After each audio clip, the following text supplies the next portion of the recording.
हृदय हंस की बस यही परिभाषा है। रोग मुक्त हो विश्व यही अभिलाषा है। लेकर आए हैं ऐसा अमृत आसा, अमृत आसा, अमृत आसा।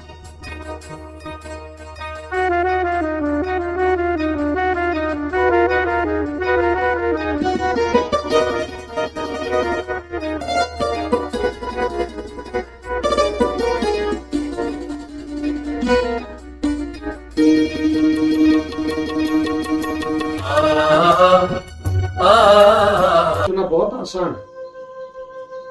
हिंदुस्तान के राजस्थान प्रांत में भीलवाड़ा जिले में एक कस्बा है रायला।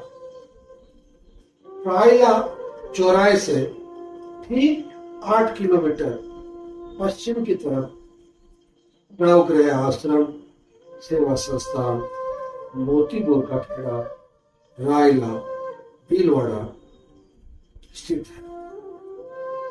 ऐसा नहीं लगता जंगल से जाते वक्त कि वहां लाखों लोगों को नया जीवन मिल रहा है, परंतु रोगी के परिजन और रोगी जब आश्रम पर पहुंचते हैं उसके मुख्य द्वार को देख के इस उम्मीद के साथ आगे बढ़ते हैं कि मैं जिस कष्ट को मेरे साथ लेके आया हूं वो कष्ट में यहीं छोड़ जाऊंगा। दुखी मानवता यहाँ पर आके प्रसन्नता की खिलखिलाहट से मुस्कुराती है। संपूर्ण विश्व से हजारों हजार रोगी यहाँ पर आते ही सबसे पहले रजिस्ट्रेशन करवाते हैं, फिर याद करते हैं भगवान धन्वंतरी को आरोग्य के देव। सभी लोग सर्वप्रथम यहाँ के विशेषज्ञ डॉक्टरों को अपनी जांचें, अपने कागज पूरे अनुशासित तरीके से कुशल चिकित्सकों द्वारा एक एक कागज की जांच की जाती है। रोगी के परिजन से बात होती है। पूरा सोच समझकर जानकारी लेने के बाद कुशल डॉक्टर रोगी के लिए आश्रम की पर्ची हो। उस पर्ची में रोगी का रोग, ली जाने वाली औषधियां जैसी कई जानकारियां। अरे साहब, यहाँ तो रोगी भी पीएचडी करके आते हैं। इतनी जानकारियां, इतने ज्ञान कितने संस्थाओं पर उपलब्ध है। ठीक 8 बजे शनिवार और रविवार को कैंसर के हजारों रोगियों की मौजूदगी में संस्थान के विशेषज्ञ वैद्य हंसराज चौधरी द्वारा, डॉक्टरों द्वारा कैंसर क्यों, कैंसर कैसे होता है, कैंसर को ठीक करने के क्या तरीके हैं और कैंसर जैसे कितनी कमजोर बीमारी है इसकी पूरी जानकारी दी जाती है। नवग्रह आश्रम के बारे में जानकारी एकत्र दी है, वहाँ लेकर चले जाइए, वहाँ सही हो जाएगा। तो यहाँ लेकर आए हैं, 11 मंथ हो गया। 11 मंथ बाद इलाज कराने के बाद मेरी वाइफ अभी सक्सेसफुल है, पूरा नॉर्मल है 3 मंथ्स। आपका मन क्या कहता है, आत्मा क्या कहती है, क्यों? ये मेरे को ऐसी शंका सच बताइए। हाँ, कि मैं बचपन में जैसे मेरे पापा बीड़ी पीते थे, तो मैं क्या करती थी, मैं छोटी थी और मैं क्या करती थी, मैं उनके साथ साथ मैं भी पी लेती थी। मैं तो सही बता रही हूँ, मैं भी तो बस निकल गया ना कारण। तो मैं जून में आया था यहाँ। जून में मैं मेडिसिन लेके गया था यहाँ से। मेरे को बीपी भी था, शुगर भी थी।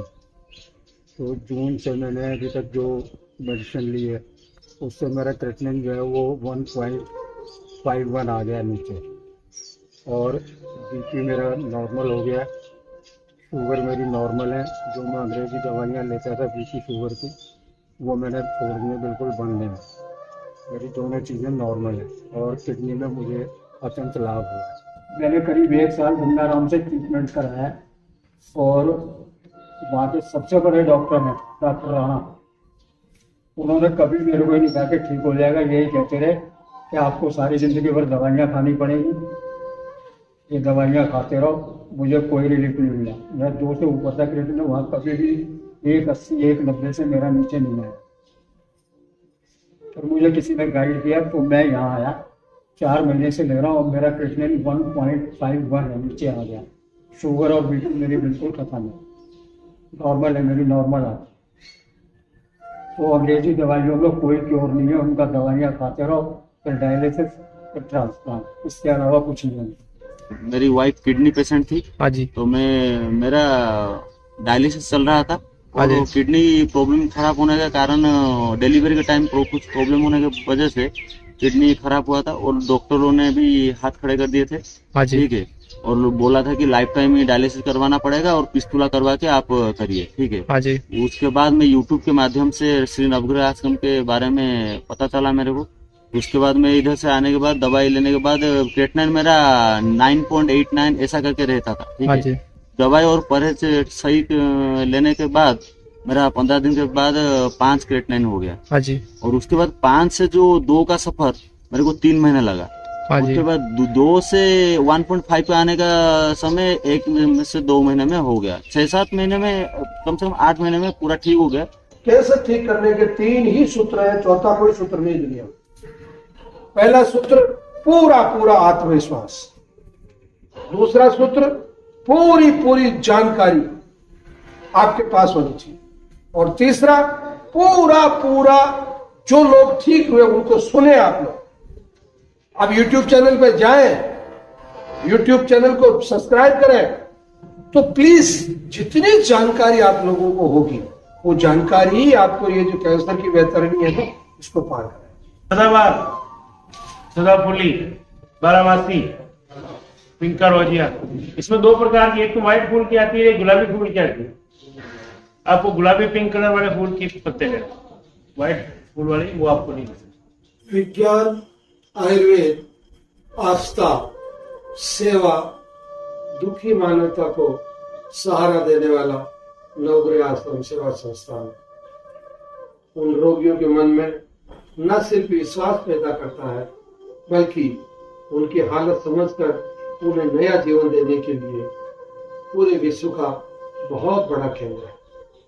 लोग बाग क्लास समाप्त होने पर अपनी औषधि वितरण केंद्र से प्राप्त करते हैं, जहां कैंसर किट, कैंसर कीमो पूर्ण रूप में निःशुल्क दिया जाता है एवं गरीब रोगियों को निःशुल्क औषधि दी जाती है। रोगी आश्रम के मुख्य द्वार के बाहर पौतान आटा, घाट हल्दी भी प्राप्त करते हैं, जो कि बाजार, हाँ, एक अनूठी सेवा गोमूत्र। रोगी यहाँ से जब प्रस्थान करते हैं तो एक पूरी उम्मीद के साथ उड़ते कबूतरों को लहलाती कई प्रकार की औषधियां, वनस्पतियां, 482 प्रकार, जी हाँ, भारत का सबसे बड़ा औषधीय संग्रह। यहाँ आने वाले रोगियों को न सिर्फ इस अद्भुत औषधि गार्डन का दर्शन निरीक्षण करने का अवसर मिलता है, बल्कि कई प्रकार की आवश्यक औषधियों के पत्ते, जानकारी, बीज उपलब्ध करवाया जाता है। पक्षियों का जहां बसेरा रहता है, वहां निरंतर आश्रम की गतिविधियां चालू रहती है। प्रतिदिन नई नई औषधियों को ज्ञान के धरातल पर परखना, उनकी जानकारी लेना, नए मौसम में दूर दूर से संपूर्ण विश्व से लाके पौधे लगाना और इनकी प्रवृत्ति, इनके औषधीय गुण, इन सब की जानकारी लेकर नवग्रह आश्रम बनता है विज्ञान का एक केंद्र, आरोग्य का एक केंद्र, औषधि का एक केंद्र, रिसर्च का एक केंद्र, और सबसे बड़ी बात कैंसर की दुश्मनी का एक बहुत बड़ा केंद्र। भगवान सूर्य, बुध, बृहस्पति, शनि, चंद्र, राहु, केतु सभी का नवग्रह मंदिर और ठीक उसके सामने प्रधान कार्यालय, जहां से नवग्रह आश्रम सेवा संस्थान की सभी गतिविधियां संचालित होती है। रोगी के जीवन में लहलाती चहचहाती जिंदगी फिर लौट आती है। आश्रम की प्रधान कार्यालय द्वारा संपादित सभी गतिविधियां रोगी और उसके परिजन के हित में होती है। नवग्रह आश्रम का दर्शन प्रातः काल तो रमणीय होता ही है, परंतु सायंकाल हल्की हल्की ठंडी हवा, ग्रहों के वैदिक मंत्र, उनके बीज मंत्र, उनके औषधीय पौधे, उनका मिट्टी से बनी विग्रह, पास में भगवान नर्मदेश्वर, राधा कृष्ण के दर्शन और अंग्रेजी ज्ञान वालों को अंग्रेजी में पूरी जानकारी।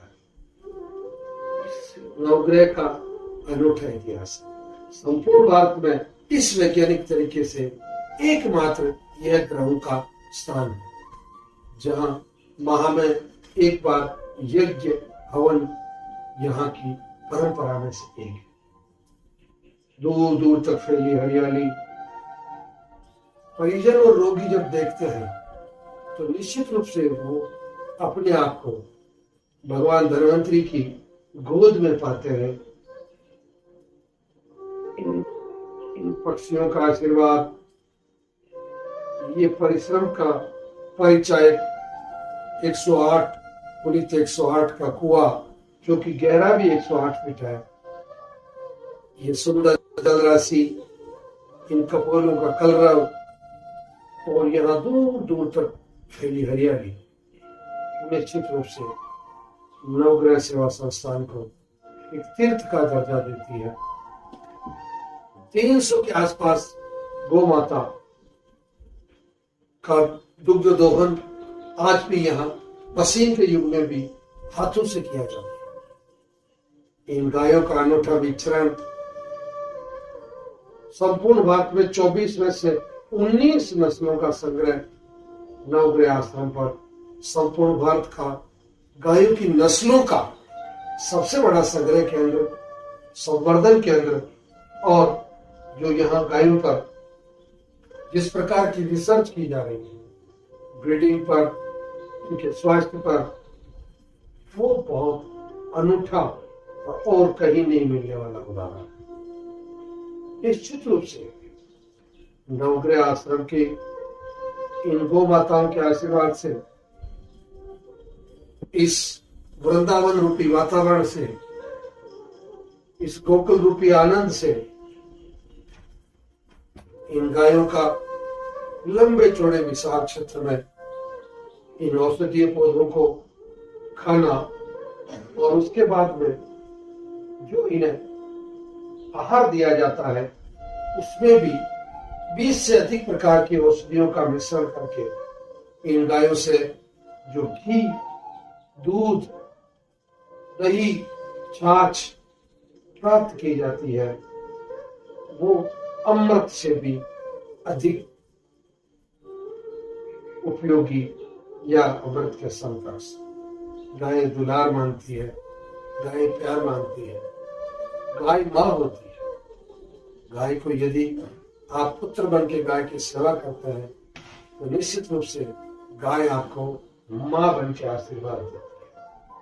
आइए एक बार नवग्रह आश्रम के इस सुरम्य वातावरण को, स्वतंत्र रूप से विचरण करती इन गौ माताओं को देखकर, दर्शन करके रोगी के परिजन और रोगी अपने अपने गंतव्य की तरफ भीलवाड़ा, रायला और भी भारत के जिन जिन प्रांतों में जहां जहां से बसों का, रेलगाड़ी का एक आशा, उम्मीद की किरण प्रस्फुटित होती है और यहाँ के इस वातावरण में नवग्रह आश्रम सेवा संस्थान मोती बोर्ड का किला संध्या काल को यहाँ की बिजली में चमचमाता नवग्रह और यहाँ के विग्रह अद्वितीय होते हैं, देखने लायक।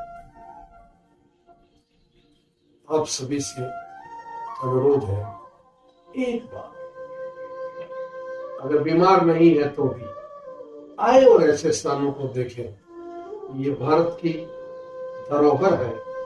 इस धरोहर के निर्माण के लिए भगवान धन्वंतरी, भगवान सूर्य, आयुर्वेद के सभी ग्रंथ, वेद, सभी धर्म ग्रंथ, बाइबल, कुरान, गुरबानी और जहां से भी ज्ञान प्राप्त होता है, उस ज्ञान को